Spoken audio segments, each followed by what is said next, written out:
you.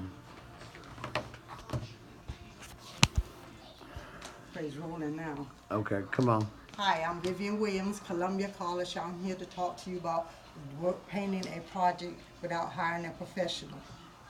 Okay.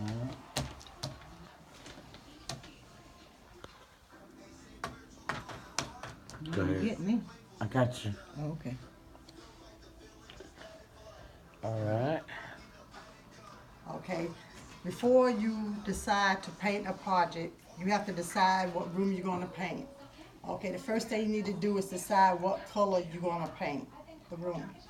Okay, there's 4 different types of sheen. Flat, which shows less light. There's satin, which shows a little bit more texture and light on the wall. There's semi-gloss, and there's high gloss, which semi-gloss is higher gloss, a shinier texture, and high gloss is a more higher intensity texture. Okay, before you do that, before you pick out your color, you decide what sheen you want. For flat, you do walls. For satin, it's walls. For high gloss and semi-gloss, you do the trim. In architecture and interior design, color is an important means to modify the visual experience of interiors, such as that it meets the user's requirements. And this is from C. Von Castell, C. Height, H&D Overfield.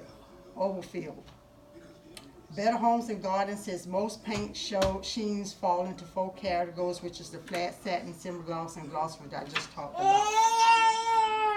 The hardest part for me, that I think is the prep part. The prep part is the most important step when you decide to paint a wall.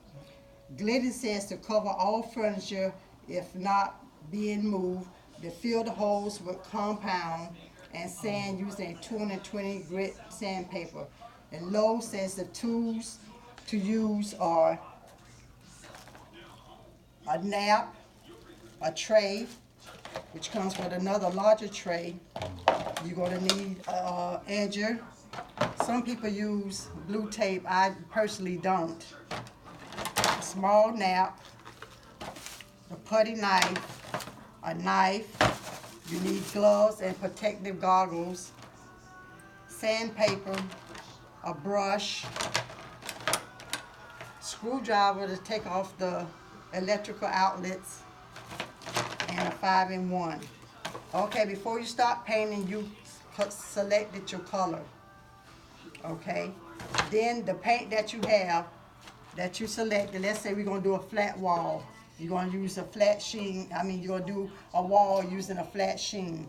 Okay, when you open the can, they may have already stirred the can at the store, but you go back behind them and stir it, but stir it with a wood stirrer. That's why they give you these wood stirrers. Stir it with a wood stirrer, because if you use the metal stirrers, it's going to create bubbles, and when you go to roll the paint on the wall, it's going to have bubbles in it. Okay, after you have prepped your wall and everything, you can use this tape and the compound. They have 2 different types of naps. This is the thicker nap. If you want to load the wall with a bigger nap, you will use this because it loads more paint on it. And when you roll in the wall, paint on the wall, and they have lines in the paint, take your roller and roll it the corner. Just roll the paint off the corner on each corner of the roll, and just smooth it out. That leaves the lines off the wall. Okay, make sure you use a brush, a good brush, to cut in. I like to cut in the wall, the lines in the walls, in the ceiling, and down at the bottom, the baseboard, before I paint. That way everything will be uniform together. You won't see the brush lines. Make sure you use a scraper. When you're prepping your walls, make sure you use a scraper and a sander. Okay, this is a different kind of tray here. This tray is for this larger nap.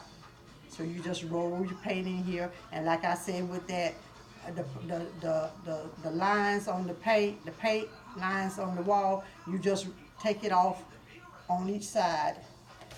After you finish cleaning up, getting ready to finish the wall, you're ready to clean up, make sure you have a bucket. Make sure you have a bucket to clean up everything with, okay? And a sponge, See the sponge again. Bring the sponge up. Okay. a sponge. Painting is not an easy task, but you have a desire to tackle it yourself. You will need to follow a few simple steps. Make sure all furniture is out of the room or is covered. Next step will be to prep.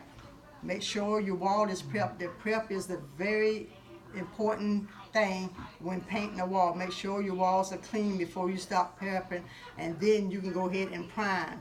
When you go ahead and prime, let the prime dry at least 2 hours before you can put on the actual paint. Next, you must have the right tools to work with, and I just showed you all the tools you need here to work with. And make sure you have a good brush. After your paint job is finished, don't forget to clean your rollers and your brushes. You can just stick your rollers and brushes in a can or water. Sometimes just water get it out, and just smooth it out like that, and you're good to go. Now you're ready to go and do your next job. Thank you. Okay. You want me to go around the room again? Yeah. Okay. No. Now look at it and see what I need to do. I need to stop it.